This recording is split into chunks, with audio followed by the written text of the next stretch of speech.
सूरज एवढ्या गरीब परिस्थितीमध्ये येऊन आपल्या इकडे कलर्स मराठी एवढ्या मोठ्या शो मध्ये सध्या इतकं छान खेळतोय.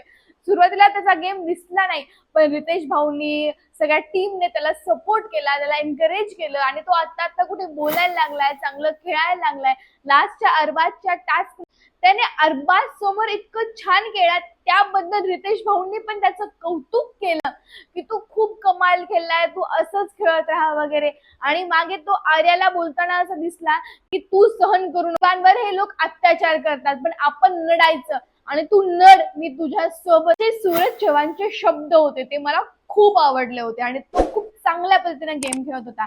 मागच्या एपिसोड मध्ये सुद्धा आपल्याला हे दिसलं की अरबाजची आणि निकीचे भांडण चालू आहे, त्यामध्ये सुद्धा सूरज बोलतोय तीच आहे, तू निकीकडे परत जाऊ नकोस. तो निकीला दूर करण्याचा प्रयत्न करतोय, अरबाजला वाचवण्याचा प्रयत्न करतोय, अरबाजला शांत करण्याचा प्रयत्न करतोय सूरज चव्हाण.